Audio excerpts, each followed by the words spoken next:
All right, I'm back again, guys. Excuse me.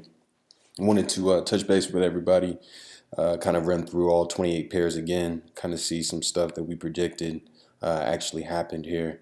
One of the pairs that I've been focusing a lot on is USD JPY, and it's always kind of been that way. I've always kind of watched it with a close eye. And so we noticed last time from the 3rd, which was Monday.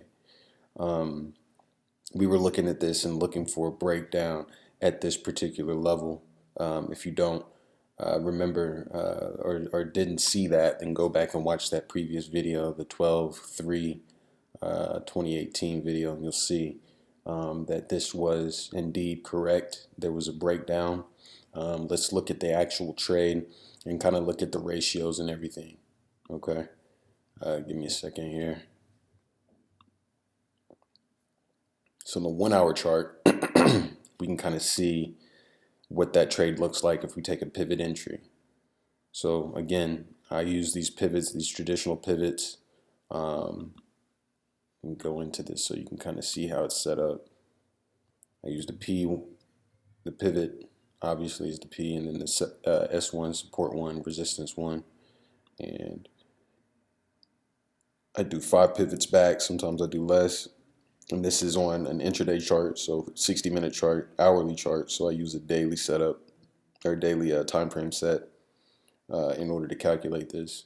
So this is going to show us an average of where support resistance is, where the average move is, where all that good stuff is, according to the previous day's volatility and movements.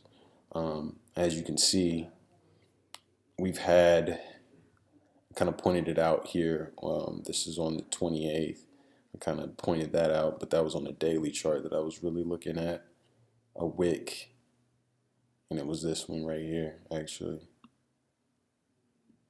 But anyways, or maybe it was this bar. So I was looking for a reversal bar right here because we were in range for it to drop. It didn't drop much. It just kind of went sideways and then set up for a drop yesterday. A big drop in which there was a opportunity for a 2.3% trade. So you risk 1% to make 2.3%. And that's exactly what we had set up here. Perfect, beautiful trade. The only thing, it's not perfect, let me not say that. This red line, the 50 moving average, we would want that on the other side between entry and stop loss. So typically you want things, like moving averages layered between the entry and wherever your stop loss is. If it's a long trade, then I want it down here and I want my target up here and my entry in between those. So what you want is like these barriers of resistance. You got to think of it like a castle with a moat. You're going into battle. They made moats so that it was a little bit harder to get to the castle. They made drawbridges for the same reason. You can just make it almost impossible to get there, get into the castle itself, right? And those tactics and that idea remains the same. You're playing defense and defensive trading and risk management type of trading. You want to have an entry with a very clear movement to target. This one was not as clear as I usually would like. To be honest, I don't really take into account the 200 moving average. I'm gonna have to kind of back test and see if that really matters or not. But I'm usually trading off of a 50 EMA and also a pivot point. Now, in this instance, we had like a major level breach, this orange line. And if I zoom out a little bit, you can kind of see the entire range of where these lines have had like some serious moves happen in here. Look how big this move is, all the way down to that trend line that was drawn. Look at that, all the way down to that trend line that's drawn. And if we really want to measure stuff like this, man, so y'all can get a clear understanding as to how big this move really is, at the top of it down to the trend line that was drawn, we're talking, let me see here, maybe I can't show you there. I'll show you on a daily chart So it'll be a little cleaner.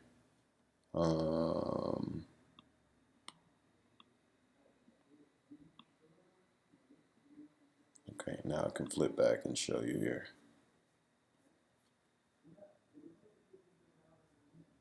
So we're talking about being at the top of the range and dropping in. We're talking about a stop loss is something like this. We're talking about a move that we take all the way down from, so just so y'all can see apples to apples type of thing.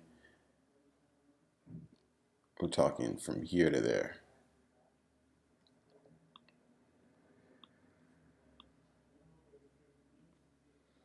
Sometimes this gets kind of screwy whenever you're trying to manipulate the chart, so I apologize for that. But this move right here, this measured move, right?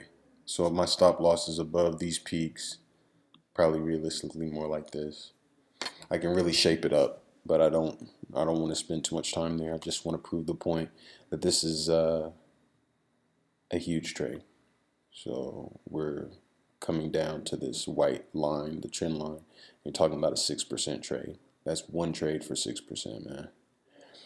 And what people don't realize is in between there's opportunities to enter again. So just because I made that one, this one trade is 6%, get rid of that. And then this one's 9.59. That's not even at the very top of the range, just dropping it down. And not even to the white line, just down to here. Then we got a 2.717. Then we got a 5.97. 1.15. Probably shouldn't take that. It's not lucrative enough probably for me to take. But as a beginner, yes, you can take a 1-to-1 trade or 1.15. That's fine. Even as an advanced, it's just do you want to put your margin allocation, your capital allocation out there for a trade like that whenever you have other stuff that's inherently better than 1-to-1, some concept that I spoke about earlier. So anyways, if you want to do some quick math, we're 9 plus, it was 2 plus 5 plus 1, 17, something like that, yeah. Anyways, it's crazy, man. It's like a lot, and you can do that. You can really do that with this Forex stuff. You can end up making that kind of percentage gain in a matter of, this is all in the span of from the 8th to the 5th until the 11th. And there was a weekend in there. So not a lot of days, less than one calendar week. You can make that type of return. So that's crazy. Anyways, let's get back. There we go. Let's get back to this trade. This is pretty interesting. You see a little double top form. So it's good to get familiar with chart patterns because they kind of tell you timing wise where you might have an opportunity to jump in, high probability timing wise. Also these key levels, drawing those and understanding those. For me, those two factors alone, along with higher time frame pressure at this level, at this orange line right here, let me feel confident that it was going to drop in and land at this right where I targeted it. So right on the 50 EMA, the daily 50 EMA for 2.3%. It's not bad. It's a good trade. It's a clean trade. It's not a perfect setup, but there is Magdi Divergence here. Slightly. So we're really downward sloping here, and this is kind of like slightly downward sloping. Not as much as, I wouldn't call it divergence, but it is pointing in a certain direction more aggressively on the MACD side than it is on the price action side, if that makes sense. And hit me up in the comment section. Let me know if this does make sense or if it's kind of too all over the place. This is my style again, and they talk about it in clearer ways with Infinite Prosperity. You can kind of get that when you sign up. And then, I honed it because of Irek Piekarski's live trader course that he was running back then. And he's got a new program now that I'll be exploring soon as well. So, but and that's just sharpening the blade. I will say that Infinite Prosperity was one of the best for me, just as a beginner, just to really be introduced to the fundamentals and focus on them. So, if what I'm doing and I'm jumping through this a little too quick, go take that foundational knowledge, go take that course, and then you'll be able to come back and be like, oh, he's using the same exact language. I get it. So it's something to consider. This is still kind of hovering at this level. I mentioned this last time that it's been hovering at the 50 EMA. I don't really see it bouncing from there. If I look at the intraday charts, I don't like them because of the wicks. I mentioned that as well. And we're still sideways. We got a lot of stuff stacked. This is called stack confluence. So we got a lot of it as far as EMAs go on the 1 hour and 4 hour. It's the same thing. All the indicators are kind of hanging out below it, supporting it, except for now they're a little bit above it. So something like this, no, there's no real clear direction as to where it's going to go. So I don't really want to mess with that. Last time I spoke about this USD CAD, and I circled it here. So this was on Sunday, half session, and it had dropped to this trend line that was drawn and below it, like beyond it. Crazy how it just kind of hung at this level and kind of touched there, because this is like a somewhat of a level to where it kind of hung there and then bounced back. I did draw in a Fibonacci and expected it to come down and touch the 618. Let's see how I drew that. And it looks like I drew it based on this move right here. Specifically from here. Yeah, from this level. Maybe I should have drawn it from here. This is the thing about Fib. I'm still learning about Fib and really how to draw it in a way where I'm not biased and I'm able to pick moves. So I can draw it from here, I can draw it from here, I can draw it from this first pullback-ish area where it really changed trend, because technically it was turning around right here. This is the peak of this downward move, and then it came back.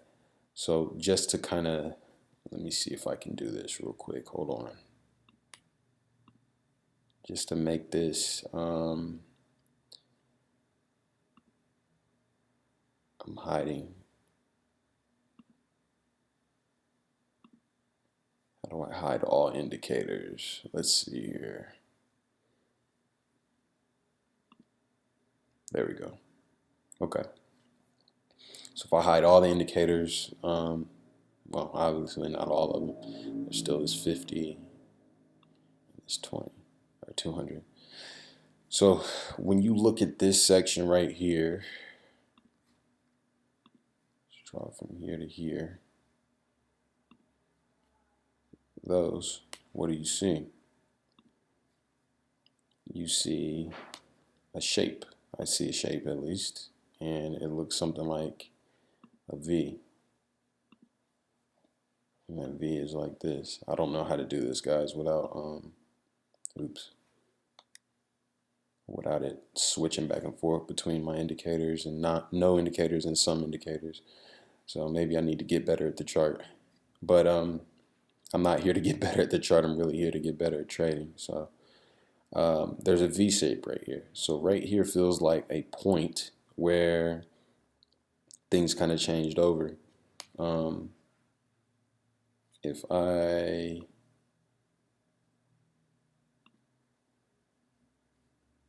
see if my Fibonacci will come back, they're gonna make me draw it again. Okay, that's fine.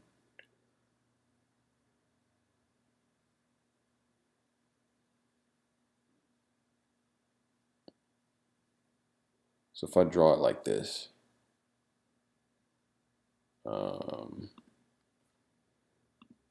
yeah, get rid of this. There's just too much going on right now. Hold on.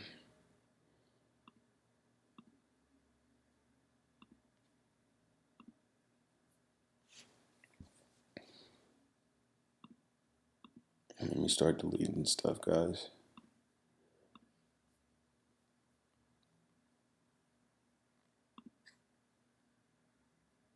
I can draw it from down here and do something like this. These are pullbacks from here.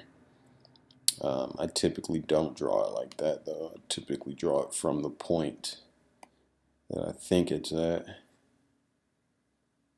This is so much more an art than a science, man. I will admit that. It's been pretty interesting to kind of go back and see.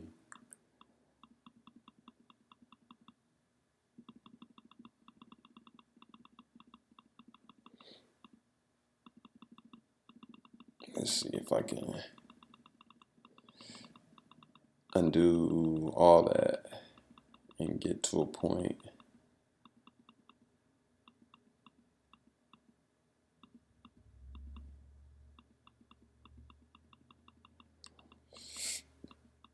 Yo, they make you undo every little movement, which really is frustrating.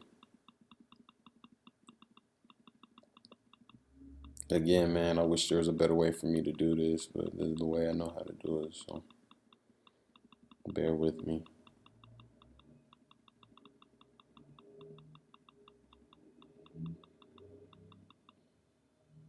Okay. So if I come all the way back here, this is an extension level, obviously. So there was a pullback, there was an extension here, and it lives up here whenever you see how big that move is. That's crazy right there, man. It bounced right off of there with the tweezer. Well, not even a tweezer. It's just kind of like here and here. They both tried to test that level, but failed miserably. So anyways, I think there might be a move down here is what I'm getting at. There was a huge move out of the range away from the trend line. So that was kind of concerning. And you guys remember that I was pretty concerned with why would that happen, type of thing. And it fell below that level, and then it violently came and retraced that level twice. These are two big candles. This is a daily chart. Remember that. Huge candles. And so on the 1 hour, this is what it looks like, that's unprecedented. That's crazy right there. You see that big candle, and then here, then a bearish engulfing, and then we'll see what happens next. I need obviously something more than saying, hey, it's going to reject that level, let me jump in. You want to stack different factors in order to take that position and feel confident in it. The only thing I do feel confident in is it hit this level before. So if I line this up, not only was it overextended, maybe this exact same level, right? So let's draw. Actually, you know what? Let me back up. Let's draw an actual extended level here, like a parallel bar, a channel. That's the word I was looking for. My channel looks something like this. Okay, and then I go here.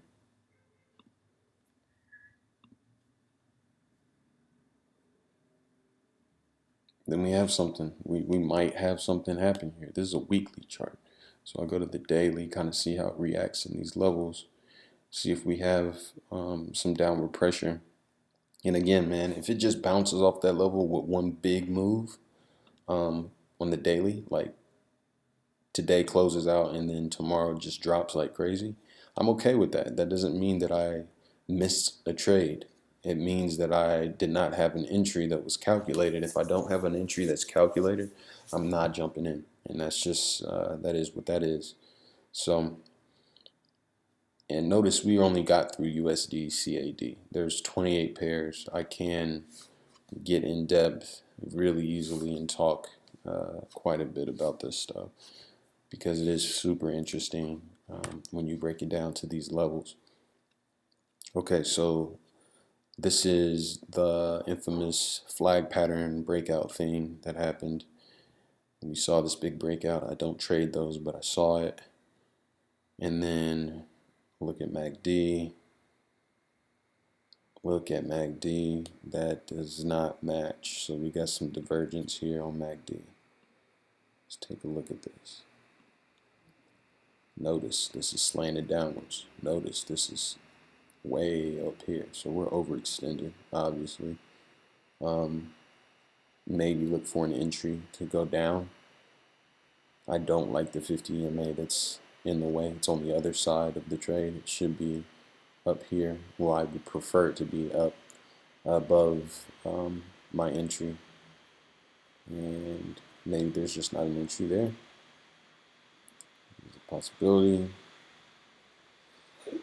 But you see how it reacts. You see this long wick. So when you see a candle like this, this usually means that there is some upward pressure, like they were trying for this day to push past. They were unable to, though. And being that they were unable to, my phone is crazy loud right now. Being that they were unable to, and this red candle happened, that should be a sign. Should be a sign that there's some pressure here, that they tried to hit this level, they couldn't get past it. You probably can't see it on your screen.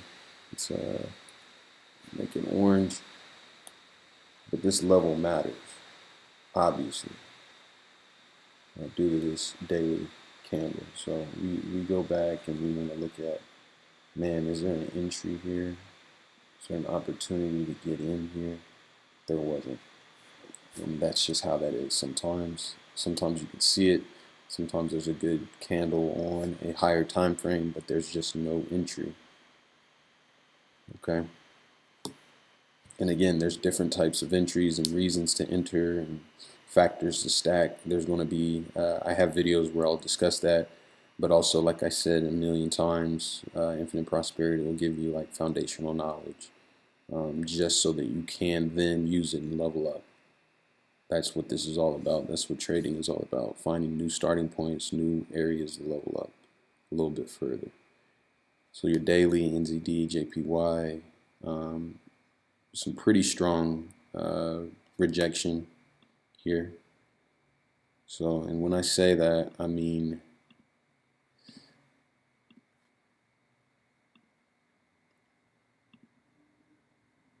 these couple candles. So this huge candle, strong move up, and then strong move back down to equilibrium, and then another, well, it's turning into that. This is today's candle, but it's wanting to move down, looks like. So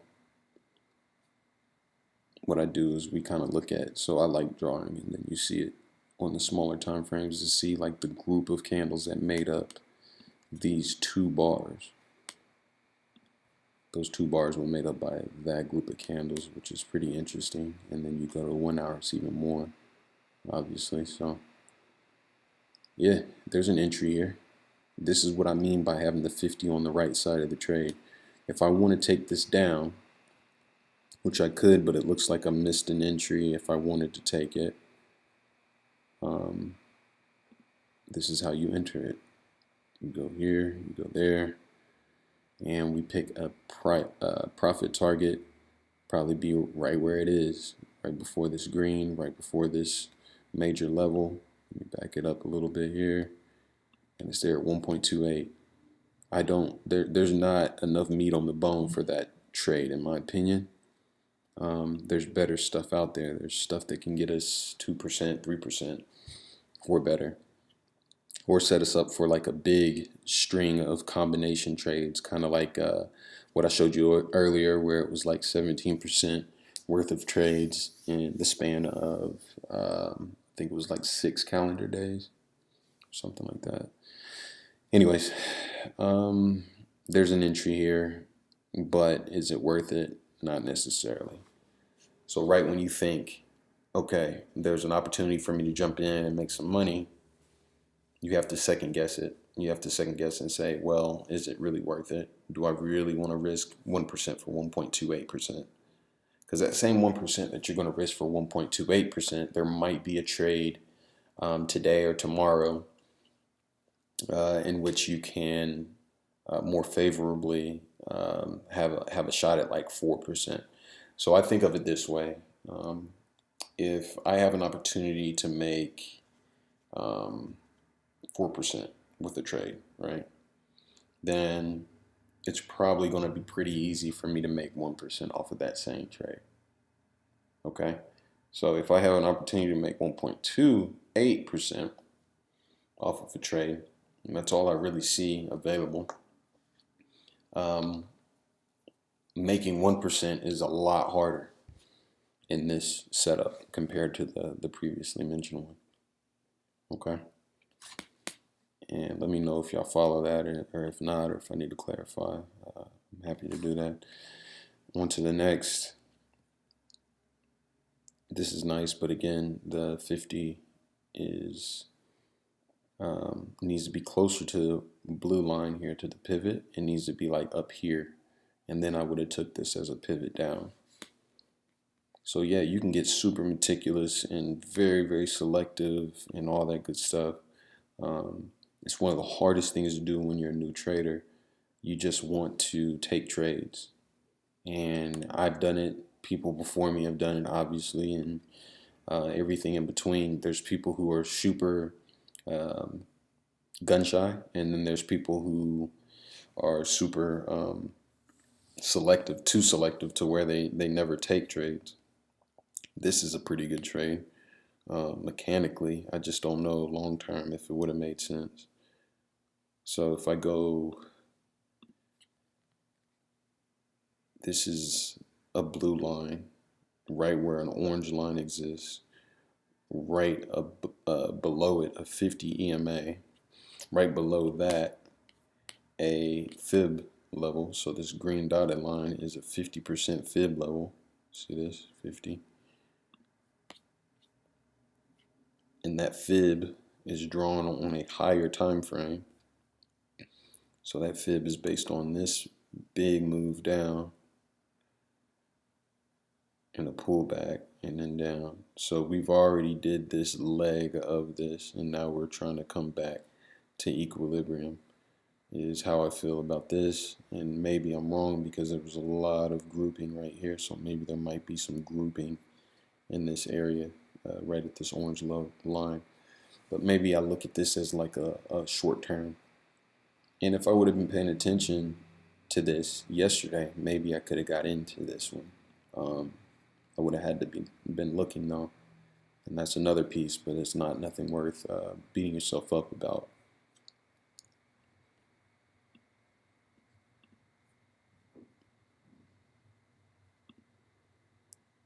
So realistically, I could have probably shot here to 3.8. Let's see what it looks like on a 4% or 4-hour chart. Yeah, nothing like strong saying like, hey, this is going to take off. But it could have been like a really quick little solid trade, 2.3%. This is a better trade than the previous, where we're looking at like 1.3 or whatever. So maybe you do risk it on this. The bad thing about this is all this movement right here. So we were at these levels and just kind of sideways, and then a drop off. This kind of blew past those levels. But this is the thing, is I see these couple bars, these smaller bars, and I'm thinking, okay, we're slowing down. They didn't slow down, but you know, I could have really said, all right, well, I'm not too comfortable with this, and nothing's perfect most of the time, but will you risk it? Will you risk it for something that shapes up to be like a 2.32% trade? That's what you got to always ask yourself. Could it be worth it? And will I take that risk today on that trade? And again, you're risking 1% for 2.3%. So worst case scenario, you can do a 1-to-1 if things don't quite work out as good as you want them to. So that's kind of a piece of risk management that I like to kind of throw in there as well. GBP, USD, nothing there. Okay, so I like looking at the whole of the pairs. So we're looking here, 1, 2, 3, 4, 5, 6 different pairs. And I want to kind of get an overall feel real quick because I see this is like a turnaround. This is like a reversal candle potentially. And I like this because it looks like a double bottom, like a W shape. The second half of the W is being formed. So maybe we're doing this right here. Maybe we're at the end of a V and starting the second part of a V right here. Perhaps, I don't know. But maybe that's what it is. This looks like a reversal candle. This is a weekly. So that means since this is a weekly bar, I still got to wait till Friday before this really like finishes and the next bar starts. It's a weekly bar. So if I go to intraday, I see that we are indeed turning around. And maybe this 4-hour EMA is a good price target.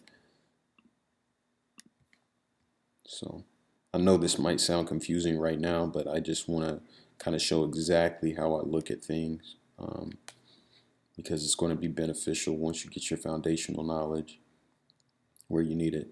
So notice that this 200 EMA kind of replaced the 4-hour 50 EMA. I like it when I see stuff like that because it lets me know that these charts at this time are kind of working in tandem, working in unison. The entry is kind of dirty here though, man. You see how clean this was, like a pivot and then the 50s on top of it, and then someone could take this down. Obviously, you don't want to because this is a bad trade for that. And a good sign of that is this Magdi Divergence. So this is a sign of how powerful Magdi Divergence is. Draw it like that. You see this trend? So notice that the trend right here started and then the trend right here followed it. It was like a laggard. This is behind this. This shows you what's going to happen before this happens. So this is a great example of that actually. See how how steep this is compared to if I draw it here. It's not steep at all. It's kind of like, I don't know if you can tell the difference in like the angle. This is a little more sharp than that one, obviously. Whatever. Let me know if that makes sense in the comments or whatnot. Okay. So yeah, Magdi Divergence, I'm seeing that. I don't see an entry, unfortunately. Where would I want the entry to be? Here. Right here. And I would want this 50 MA to be underneath this because I'm going long. If I want to go long and stop here, my stop loss would be just beyond S1. So I hate it when it does that, man. And I don't want to mess up the ratio of the chart. So hold on. Let's move this up. And then I got to move it right back down. So my entry would look something like this. I love to do what's called a pivot entry. That's why I line it up directly with the blue line. And then I would have stopped right before this 200 EMA. That's where my price target would be. This is another 2.3% trade. And that's what it would look like if I were to get in based on how I want to get in. Was there an opportunity to do that? Yeah, I could get in from the underside, but I don't like getting in from the underside of the blue line. I want price action to touch the blue line and that trigger my entry so I can go long. Here, it's a good example of what you want to happen when you go short. Price is down here, pushing this further. Let's just real quick. This is going to be the last pair, and then I'll talk about the others in a little bit on another video. So this area right here, let's draw. Let me show you guys something really important. A little more of an advanced type of topic, but who cares? You guys are advanced. You get it. Just this day. So this set of data, we're only going to focus on that. And so starting here, you can see it by the lines, the green line, blue line, green line. Where it changes over is a whole different set. So you see this break in the green line, that's a whole different day. And then thus right here, that's a different day. If we're focused on this day right here, at the beginning of the day, you see that the average was calculated. This blue line was calculated based on the previous data set and how it moved, kind of crazy. So that's why the blue average is way down here compared to where it was yesterday. Starting the day, the chart, right, the price action, these candles that are going to inform the next day, started below the blue line. And when that happens, you know, first when you see this, you know that inherently you're going to have a better than one-to-one move. What that means is the averages are going to be slanted beyond one-to-one. What do I mean by that? If I put this on the blue line, that's where I like to take my entries. If I put this right on the green line, the top green line, and then this right on the bottom green line, I'm going to have a ratio that's better than one-to-one. Automatically off the rip based on the averages, right? And let me know if that makes sense why that's happening, but this is inherently better than one-to-one because there was a big move yesterday out of range, out of the average range here. So 1.48. So off the jump, if I just shape this up as a regular trade, I'm going to get a 1.48 type of trade. The good thing about this as an entry for a pivot is the fact that the bars were down here seeking this lower area. There was a big pullback. Even though 50 MA was above the average line, the blue line, and the market itself was showing Magdi Divergence, so you don't want to enter it. But it is a good example of what a pullback looks like and an entry looks like. So we had these three big green bars pulling back, and then we had a stop right here with this weak bar looking like a reversal because this long white wick, and it's a small bar followed by another small bar that was more of a doji, and then a red bar, and then a red bar where it fell out of range. So my entry could have easily been here based on the pivot, a pivot entry like I like, and it would have been somewhere around here, right? So I either could have got triggered here, here, here, here, or probably even here. So a lot of no perfect timing needed. Your stop loss is going to be a little bit above the green line just to insulate it just a little bit. And then on a situation where your setup makes a lot of sense and you've got a target that's, predefined based on how I've shown you targets already, it can be way better than this. So we're looking at 1.15, and that's with me giving it sufficient cushion for the move. But anyways, it's not so much about this risk reward ratio. That ratio doesn't really work for me, but this movement, the price action is beautiful here, and the way that the pivot is here and the 50 MA is right on top of it is a perfect cushion for a stop loss just above those levels, which would be right up in here. Okay. On top of that, obviously there's a downward slant in the market if we're just looking at this. So we're going to take it down. Unfortunately, the timing and where we're at in the market cycle doesn't make sense because we got Magdi Divergence, meaning we've been going down for a while and it's ready to kind of pull back pretty aggressively, which it did. And we're in that move right now.